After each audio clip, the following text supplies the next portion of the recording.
long before it became a dark maze of concrete towers and neon-lit alleys. Kowloon Walled City began as a modest military outpost during China's imperial era. It was a small fortified settlement in the Kowloon area, part of what would eventually become Hong Kong. Back in the Song dynasty, it served mainly to manage salt trade routes and enforce law on the coastal frontier. The real significance of the walled city started to take shape in the 19th century, during a time when the balance of power between China and Britain was shifting rapidly. After the First Opium War, Britain took control of Hong Kong Island in 1842, and tensions between the colonial British and the Qing dynasty continued to simmer. The British expanded further into Kowloon in 1860, but the walled city remained under Chinese administration. It was the only place in the area that technically remained under Chinese control, even though everything around it slowly fell into British hands. China reinforced the walled city with a wall and a small garrison, essentially turning it into a diplomatic and military holdout. By 1898, when Britain signed the infamous 99-year lease over the new territories, they were given control of almost everything, except the walled city. The lease acknowledged that the Chinese could continue to occupy it as long as they didn't interfere with British rule. This unusual clause gave birth to decades of confusion. The British thought the Chinese would quietly move out. The Chinese believed they still had a foothold in Hong Kong. What happened instead was a slow descent into abandonment and ambiguity. Over the years, the fort deteriorated, the Chinese garrison withdrew, and the walled city became more of a symbol than an active post. The British tried a few times to assert control, but these efforts didn't stick. For much of the early 20th century, the walled city was largely ignored. There were no major buildings, just a few residents, crumbling walls, and the ghost of a fortress that once held strategic meaning. Things took a dramatic turn during World War II. When the Japanese invaded and occupied Hong Kong in the early 1940s, they demolished parts of the walled city to use its stone for expanding the nearby airport.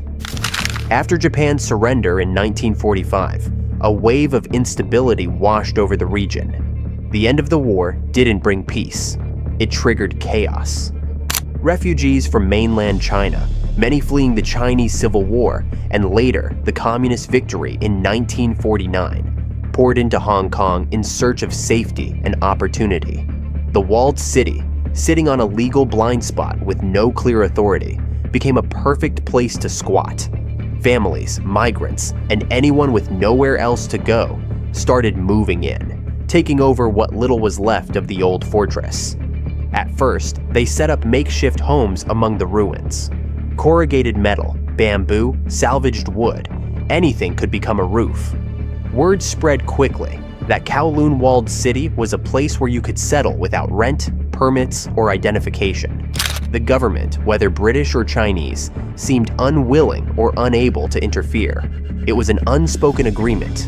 What happened in the walled city stayed in the walled city. And with that silence, a lawless microcosm began to grow. Construction spiraled out of control. There were no blueprints, no engineers, no urban planning. One building sprouted next to another, then another, until it turned into a jungle of concrete slabs climbing into the sky. Most buildings went up without permits or inspections, often using low-quality materials. Builders would leave just enough space for narrow corridors and ventilation shafts. Many rooftops had water tanks, chickens, or makeshift gardens. Electric wires tangled in webs across ceilings. Walls sweated with moisture. Whole families crammed into rooms the size of a bathroom. What made this growth so unique was its total disregard for any central authority.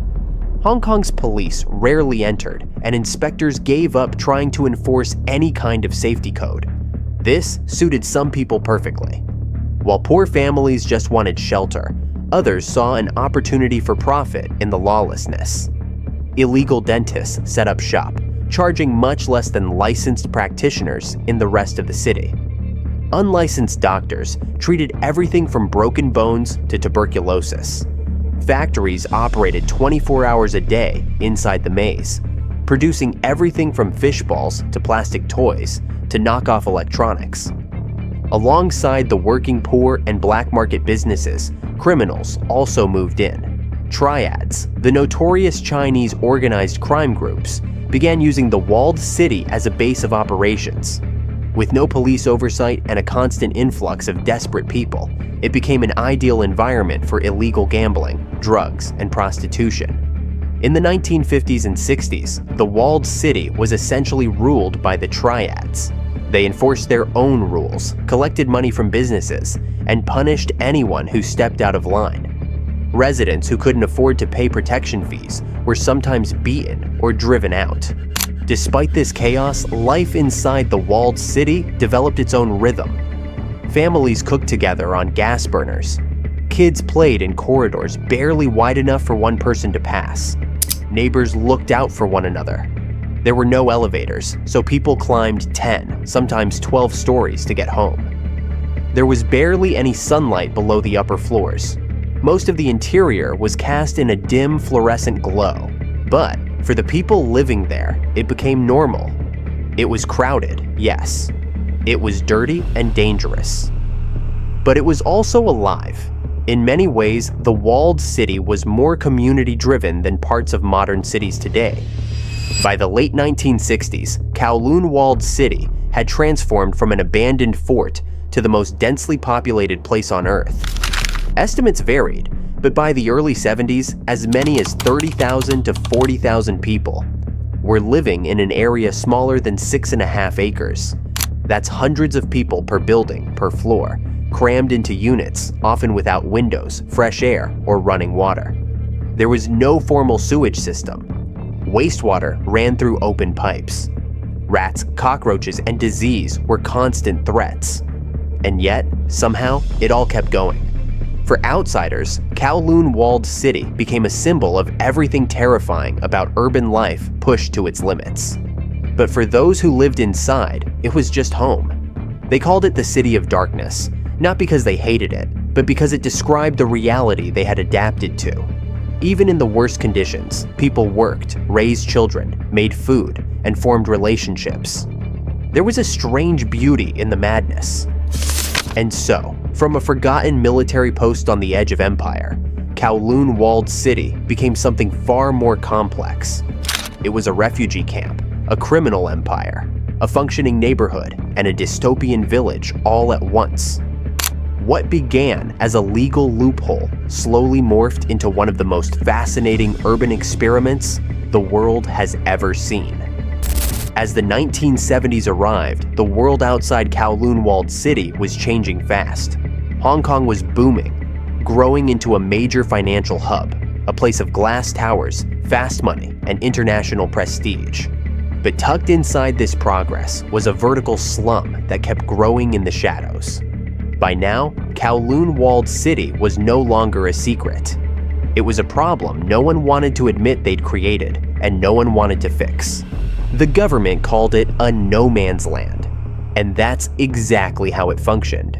The construction inside had gone completely off the rails. There were no architects, no safety inspections, no permits. Builders simply kept adding floor after floor until a structure either collapsed or hit a neighbor's building. Staircases twisted in strange directions. Walkways linked rooftops like makeshift bridges. If a new building blocked your sunlight or your only window, too bad. And yet, the people kept coming. Some were new refugees from mainland China. Others were poor families unable to afford life in other parts of the city. The rent in Kowloon Walled City was either extremely low or non-existent. And that was a powerful draw in a city known for overcrowding and high costs. Day and night, the walled city was alive. Inside the ground level, small factories churned out everything imaginable. You'd hear the tapping of sewing machines, the clatter of plastic mold presses, the grinding of metal saws. Smoke and heat poured from the windows. On the lower levels, it was always noisy, always cramped. You could walk through the narrow alleys and see people working under bare bulbs, often without gloves or safety gear. Children ran past boiling pots and heavy machinery. Ventilation was poor, and the smell of oil, chemicals, and fried food filled the air. The food business thrived here. Vendors sold noodles, dumplings, and snacks from tiny stalls. Many didn't have licenses, but that didn't stop them. In fact, some of the food from the walled city became popular across the rest of Hong Kong. Fishball factories became famous. Bakeries popped up that supplied entire neighborhoods. Because they didn't pay for rent, taxes, or regulation, these businesses could keep prices lower than the competition. Of course, there were no health inspections. What you got depended entirely on the honesty of the vendor. But people didn't seem to mind. The demand was there. The real estate inside the walled city followed its own strange logic. With no legal deeds or titles, ownership was based on word of mouth, inheritance, or just taking over an abandoned unit. Some people bought units in cash, sometimes through shady agents, and others just moved in and claimed space. If you could build it and no one stopped you, it was yours. Over time, building owners added more rooms, cut walls to make narrow hallways, and carved out every inch of space for use. One-room apartments were divided again and again, until what remained was barely the size of a closet. Still, people adapted. It was not unusual for families of 5 to live in a space no bigger than a small walk-in pantry. One of the strangest things about Kowloon Walled City was how little the government actually intervened. Police stayed out unless there was a murder or something made the headlines. Firefighters were reluctant to enter unless absolutely necessary. The risk of getting lost or attacked was too high. Health officials didn't even try. Yet inside, life went on. Some residents installed their own wiring, stealing electricity from nearby power lines. Water was drawn from makeshift pumps or piped in illegally. Trash was dumped in corners or burned on rooftops. Everything was improvised. It was during this period that the walled city earned its reputation as a crime haven. The 14K triad and its rivals ran gambling parlors, heroin dens, and brothels. These operations paid off lookouts and ruled entire floors. Heroin became a major problem. Addicts came to the walled city because they could shoot up in private or buy drugs without police interference. Young women, many trafficked or working under debt, were sold into prostitution. Some operations were barely disguised as massage parlors or karaoke bars. Others were more direct. In either case, the profits were enormous and the risks minimal. One of the most infamous figures from this time was a man known only as Ice Factory Chan. He owned several levels inside a massive tower deep in the walled city. His nickname came from the fact that he used a former ice storage plant to conceal his heroin processing lab. Chan employed dozens of men, including guards with machetes and pistols, and bribed local gang leaders to stay out of his business. He was never arrested. Rumors say he paid monthly fees to keep the police away, and anyone who snitched ended up dead or disappeared. His lab operated for nearly a decade before it quietly shut down in the late 80s. Despite all this, not everyone inside the walled city was involved in crime. Far from it. Most were ordinary people trying to live their lives in extraordinary circumstances. There were elderly couples who'd lived there for decades, running tiny tea shops or drying clothes on bamboo poles between windows. Children studied by candlelight. Some buildings had their own kindergartens, run by volunteers or local nuns. Makeshift clinics popped up, offering cheap dental work or basic medical care. There were even churches and temples hidden in the maze. In the absence of formal structure, a different kind of order emerged, one built on mutual dependence. Residents often relied on each other for help. If someone needed food, a neighbor might offer a bowl of rice or lend a cooking pot. In case of fire, people formed chains to pass buckets of water up the stairwells. There was no centralized firefighting system, so the community became its own defense. If someone was robbed, the thief might be chased down by residents, especially if he wasn't from the neighborhood. Ironically, many parts of the walled city were safer than the outside world, simply because everyone knew everyone else and outsiders stuck out. Getting around the walled city became its own kind of survival skill. Newcomers got lost constantly. The corridors twisted like intestines, dark and damp, with stairs leading to nowhere, or roofs where a wrong step could send you crashing through sheet metal. Deliveries were made by hand, with goods carried up and down by teenage boys using makeshift pulleys. Lighting was scarce. The deeper you went, the more it felt like being underwater. There were entire levels with no windows at all, lit only by buzzing fluorescent tubes or candles glued to the wall. Still, people adapted. They memorized routes like subway maps. Kids learned to duck under low beams and jump between buildings. Life inside was tough, but it had rhythm. People worked, played mahjong, watched bootleg VHS tapes, ate together. They told stories about the outside world and joked that you could live your whole life in Kowloon and never need to leave. And that was the truth of it. By the end of the 1970s, Kowloon Walled City was not just a slum. It was a living organism, a self-contained world, a chaotic masterpiece of human will, desperation, and resilience stacked 50 feet high. By the early 1980s, Kowloon Walled City had become infamous across the world, a surreal monument to everything that could go wrong, and weirdly, right, when law, order, and government were left outside the gates. Journalists, filmmakers, and urban explorers started taking an interest in the place. It was a photographer's dream and a bureaucrat's nightmare. International press called it the most densely populated place on Earth, a city with no rules. But for those living inside, it was just another day in a place they called home. Population estimates hovered around 33,000 people crammed into just over 6 acres. That meant more than 1 million people per square mile. The buildings, some as high as 14 stories, leaned into one another, reinforced by steel rods, makeshift walkways, and luck. Walls were moldy and damp. Most apartments didn't have direct sunlight, and many people lived without bathrooms, using shared latrines or buckets. But even with all this, the people didn't live like rats. They cleaned what they could. They swept their corridors. They raised their kids.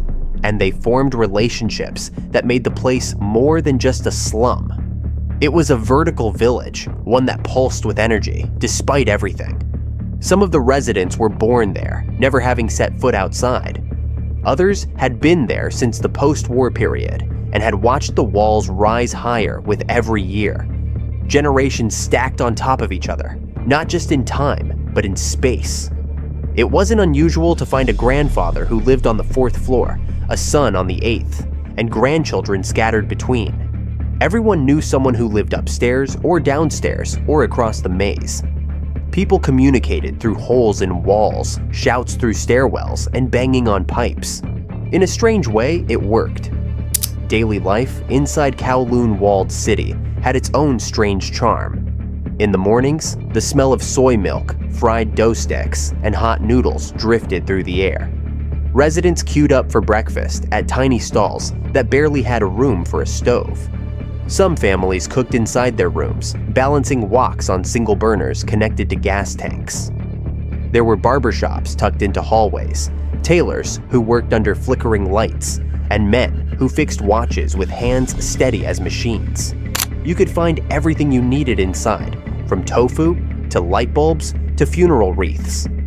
One of the most unusual aspects of the walled city was its network of unlicensed dentists. Dentistry inside the city was cheap, fast, and brutally effective. For a few Hong Kong dollars, you could get a tooth pulled, filled, or crowned. There were no appointments. You just showed up and hoped for the best. The dentists, many of whom had trained in mainland China before fleeing to Hong Kong, operated in dimly lit rooms that smelled of disinfectant and boiled water. They used old tools, reused gloves, and had no sterilization standards. Still, they were popular, and their customers often preferred them over the expensive clinics in Kowloon proper. There were also teachers, though not always official ones. A few kind-hearted residents opened classrooms inside their homes. Some were retired educators, others just volunteers. They taught kids basic math, reading, and Cantonese. Desks were made from crates. Blackboards were nailed to walls. These makeshift schools operated with no oversight, no textbooks, and no pay. But they gave children a chance at something more than survival. Alongside these schools, there were temples and churches. Buddhist altars stood next to crucifixes.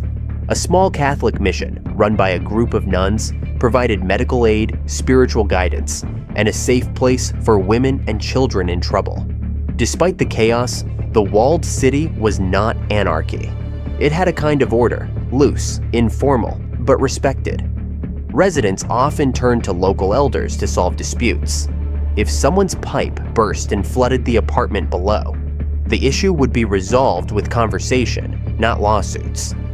If someone stole from a neighbor, they might be dragged before a respected figure in the block to explain themselves. Sometimes triad leaders stepped in to settle arguments, especially if violence threatened the businesses they protected. Crime was present, but it wasn't constant. In fact, many residents said they felt safer inside than outside because they were surrounded by people they knew. Still, the triads had a strong grip on certain parts of the walled city. The 14K was the most powerful, with influence over gambling dens, mahjong parlors, and heroin distribution networks. These dens operated behind metal doors, protected by lookouts who used mirrors to watch the stairwells. The drugs came in through hidden tunnels or smuggled on the backs of teenage runners. Addicts paid in cash or worked off their debts in brutal conditions. Violence flared up from time to time, but the triads were smart. They kept it quiet to avoid attention. One triad boss, a man known only as Big Wing, ran several buildings deep in the southern quadrant. He wore suits and gold rings, and he ruled with a quiet authority. He didn't tolerate petty theft or outsiders making trouble.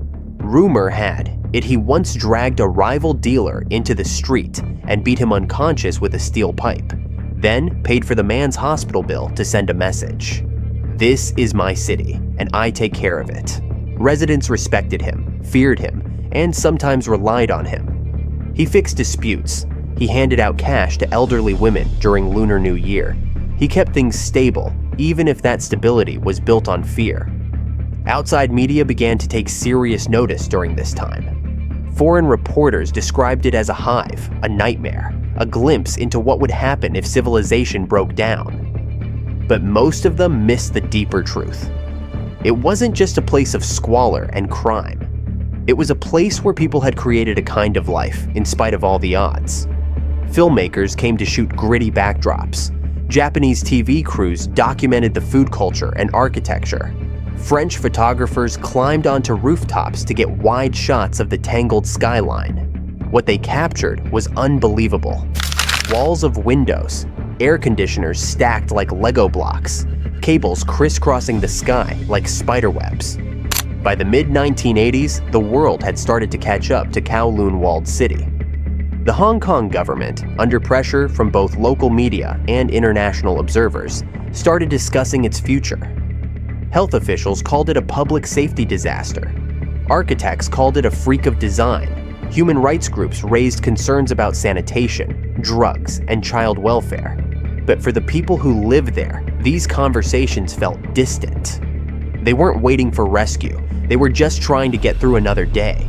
And yet, whispers started to circulate. The government might finally do something. There were rumors about forced evictions. People began to worry. Where would they go? What would they get in return?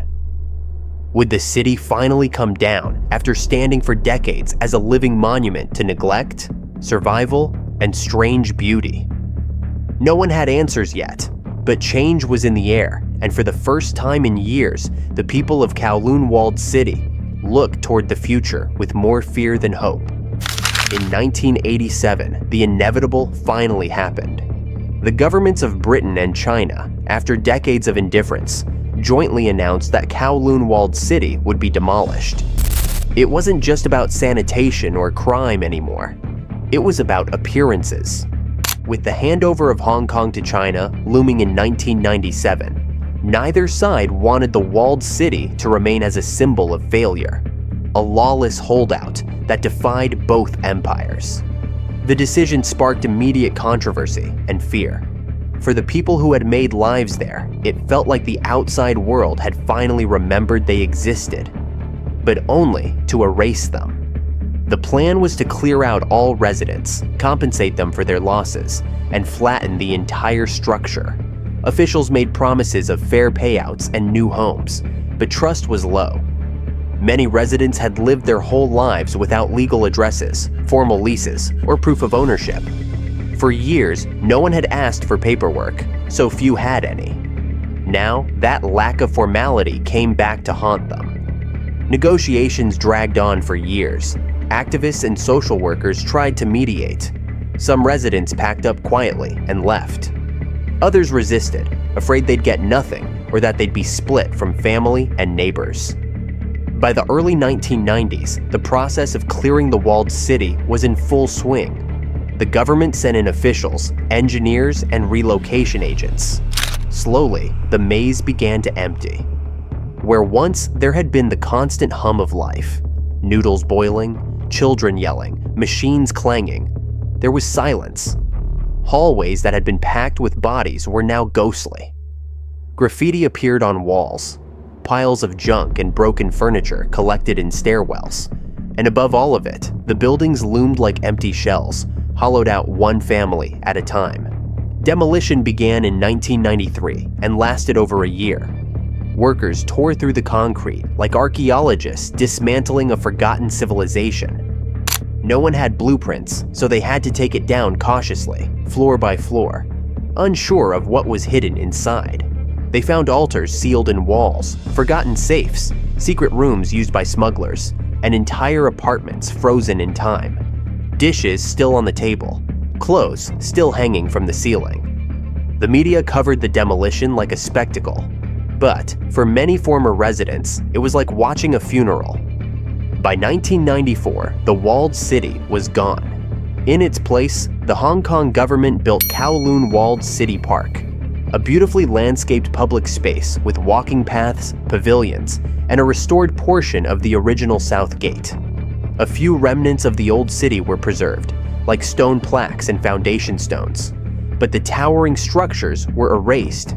In their place was green grass and flowers. It was peaceful, clean, and orderly.